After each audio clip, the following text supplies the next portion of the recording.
Hey everyone, and welcome. So, I know it's on your mind, that SSC CGL result, right?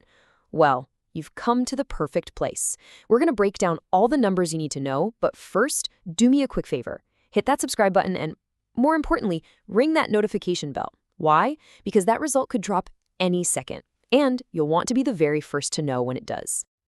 All right, let's just dive right in. Today's December 4th, and that long wait for the SSC CGL 2025 Tier 1 result, it's pretty much over. So in this explainer, we're covering everything. We're talking the expected result date, what scores put you in the safe zone, a deep dive into those category-wise cutoffs, and this is super important, what you absolutely need to do the second you're done here. Look, this is the question, isn't it? The one that's probably keeping you up at night. Is my score actually good enough for Tier 2? Well, today we're swapping that anxiety for some solid answers. We're going to use real data, real analysis. Let's figure out exactly where you stand right now. Okay, first things first.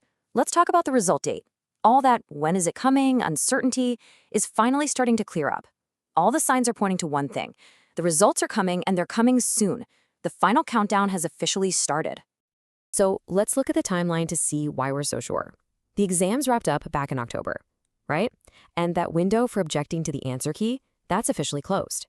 Now, if you followed this before, you know that's the last step before the results drop. So based on everything we're seeing, we are expecting that result anytime between today, December 4th, and December 10th. The takeaways, huge, guys. We are in result week. It's happening. Okay, now for the part I know you've all been waiting for, the cutoff analysis. This is the magic number, right? The one that decides if you're moving on to Tier 2 mains. So the big question is, are you safe? But hold on, before we jump into the scores, there's one really important thing we need to clear up first because it changes everything. You absolutely have to understand the difference between your raw score and your normalized score. See, your raw score, that's the number you calculated using the answer key. Simple enough. But the final cutoff, the one that matters, is based on the normalized score. This is where SSC works its magic, adjusting scores because some shifts were harder than others. And for a lot of you, this means your final normalized score could be a lot higher than your raw score.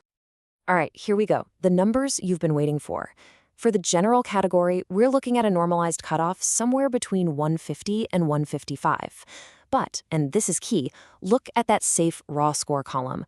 If you're a general candidate and your raw score is sitting at 138 or more, you are in a fantastic spot. For OBC, that safe number is around 132 plus, and for EWS, it's 130. The message here could not be clearer. If your score is anywhere in this ballpark, you cannot waste another second. Your Tier 2 prep has to start, like, yesterday. So you're probably wondering, where are these numbers even coming from? Is this just a wild guess? Absolutely not. Let's break down the three big things that are shaping these predictions. First, the number of vacancies. Second, the huge effect of normalization. And third, how tough the exam actually was. First up, vacancies. We're looking at about 14,582 jobs this time around. Now, that's a pretty healthy number. Yeah, it's a little less than last year, but it's way better than some of the cycles before that. And this is fantastic news for you. Why?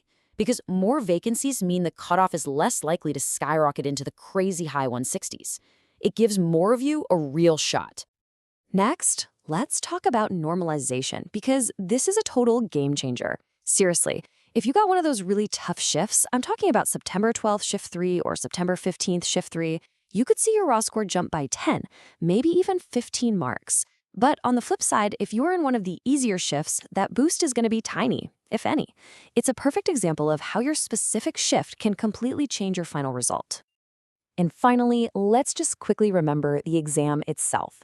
The general feeling was that the paper was moderate, not too easy, not too hard. General awareness was definitely the section that tripped most people up, while reasoning was where a lot of you scored really well. But here's the kicker. The competition is just fierce. Even with a moderate paper, you have so many serious aspirants fighting for these spots, and that's what keeps these cutoffs so high. But look, getting through Tier 1 is just step 1. Now we have to talk about something really urgent, the incredibly short amount of time you're going to have to prepare for Tier 2. And I want you to take this as a serious, critical warning. 45. Let that number sink in.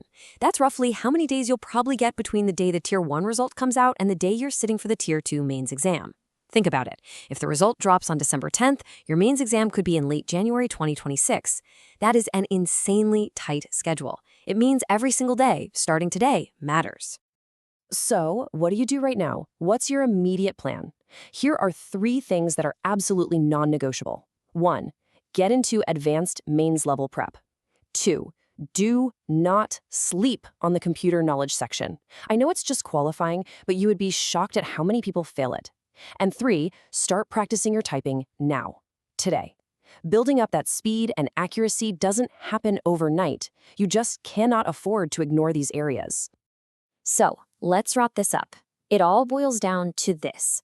Your next move is everything. It will literally define your success from this point forward.